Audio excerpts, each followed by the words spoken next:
Welcome to the Law School Insider, where we have conversations with students, lawyers, and employers. Succeeding in law school is something that you must prepare for, not only before you begin, but throughout your law school journey, and that's what this podcast is all about. I am your host, Dr. Christopher Lewis, and I will draw from my over 20 years of experience in the college admission field, as well as bring forth the experiences of others as we delve deeper into the issues. Hey everyone, welcome back to the Law School Insider. I'm your host, Dr. Christopher Lewis, and I'm so excited to be able to have you back again this week. This week, I'm really excited to be able to have a great new guest on the show. Anthony O'Neill is with the Illinois Sports Facility Authority. He is the Chief Operating Officer and General Counsel for them. And, you know, he is doing some amazing things out in Chicago, working with the Illinois Sports Facilities Authority and working in sports law. But his journey led him in a number of different ways and led him to this final destination that he's at right now. And I wanted to have him share this journey with us, but also talk about some of the things that he's done to be able to find success in his own journey. So, Anthony, thanks so much for joining us this week. Well, thank you very much. It is my pleasure having you on the show, and I am so excited to be able to share your journey. And I know currently you are with the Illinois Sports Facilities Authority. Why don't we first talk a little bit about what is the Illinois Sports Facilities Authority? What do you do within your role there? And talk about kind of the journey and kind of go back in time a little bit about how did you end up in this place? Sure. Well, so the Illinois Sports Facilities Authority is it's a public agency. We're kind of our own unit of local government here in Chicago, Illinois, and the statute was passed in the late 1980s when the owner of the Chicago White Sox was interested in obtaining public financing for the sports stadium. And so the law was passed to issue public bonds to build what's now called Guaranteed Rate Field. A lot of people remember it as being called Comiskey Park.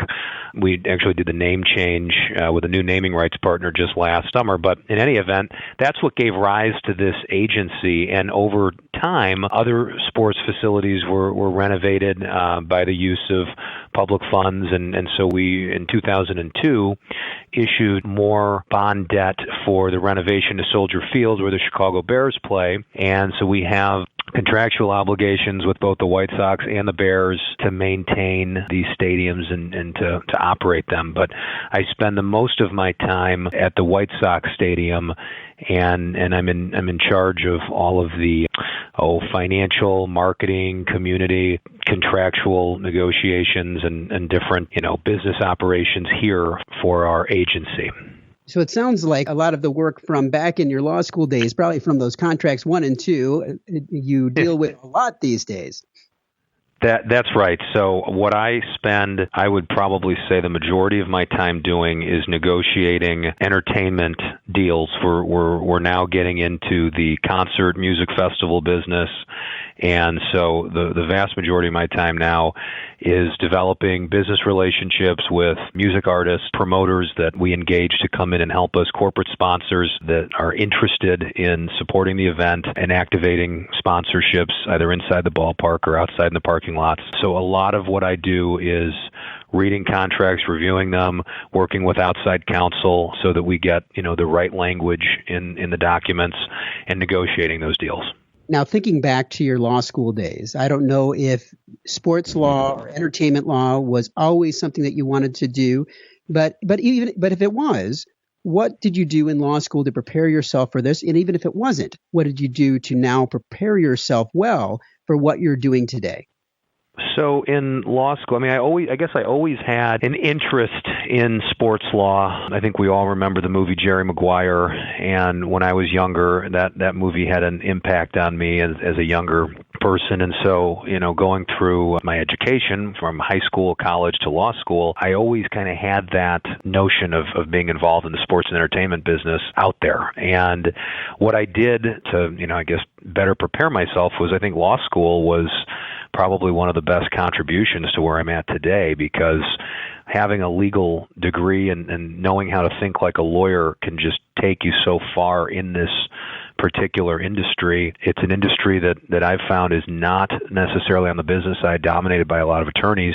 You have entertainment lawyers and sports lawyers, but to be able to have that background, that education, that expertise, and bring that to the deal table, so to speak, I think helped me out tremendously. And what I spent most of my time doing in law school at Cooley and in the summers when I was back here in Chicago was working for litigation firms, boutique firms, mainly that did like personal injury, but we had some interesting personal injury cases. We represented Frank Thomas, who was the big hurt for the White Sox, and he had a medical malpractice case. So, we did have some celebrity clients in either, sports or entertainment-focused careers that we represented here in Chicago. And, I learned the litigation process and got a lot of great trial experience after I completed law school. But I think my big sports law case that brought me into this world was about 4 or 5 years ago when I was in private practice. Maybe it was 3 years ago. I represented the Wrigley Rooftop owners in a dispute that they had with the Cubs ownership about the right to view Cubs games at Wrigley Field and what exactly was the scope and the extent of those rights. It was a very, very complex commercial dispute, but I spent a couple of years representing them, and that was a great experience to help me get into full on into sports law. So in your daily grind or the daily activities that you do, what do you find is the most challenging part of the role that you are in and working with? And it could be working with players, working with sponsors, working with all of the different people that you're working with. But what do you find most challenging and kind of the thing that you look forward to on a daily basis? There are a lot of challenges that I face. For instance, I have to deal with the press and the media often, and I think if you don't lay the right foundation and you don't, communicate or create a message that you think about from a lot of different angles, you can have the wrong information getting into the public domain, and that's not necessarily a good thing. So we spend a lot of time preparing for our media communications. So I would say that's a challenging thing for me because as a lawyer, we're not always dealing with the press, but this job has brought me to doing more of that. I would say emotional intelligence. So, I have a staff here that I work with and all the different people that I contract with and do business with. I think you have to think quick on your feet and look at an issue from, another person's vantage point, and that takes a lot of interaction and being in a lot of different types of situations to try and empathize with someone that you're working with. So you're working with a lot of people, and so I'd say that those are some of the daily challenges. After you've negotiated a lot of different contracts and deals, and sometimes they change, in terms of, what various parties' obligations might be. But, once you understand the craft, I think that the contract negotiations can be, kind of the enjoying part of my day because I get to do a lot of that. So, there's a lot of different facets to it, but I would probably say dealing with the press is probably the toughest part. For future lawyers, for people that are in law school that are hearing you say that, what are some of the strategies that you have found to be successful in being able to manage those relationships with the press and being able to better be able to be prepared to create a message that is not only viable for your organization, but also to be able to bring your organization and yourself out in the best light? So I think what I always tell people is be yourself in any dealing with, whether you're going before a judge, whether you're trying to negotiate a settlement with an opposing counsel, or you're working on a deal team and, maybe you're a junior associate and you've got senior partners that you're trying to, provide information and research and work and drafts for. I think you want to be yourself. I can't stress that enough. Trying to be someone that you're not will strain you and probably end up creating more obstacles to whatever you're trying to achieve. So I think working with people in a very natural manner and treating people the way that you in turn would like to be treated. Candor is huge in business dealings, and I've always found that it's a lot better to put all the cards up on the table when you're doing business with somebody and letting them see your entire hand, because I don't think there's much to be gained by holding back anything. You're not going to fool anyone. So I would be very candid with whoever you're working with, and I think that the law education, the legal education, really teaches attorneys to be that way.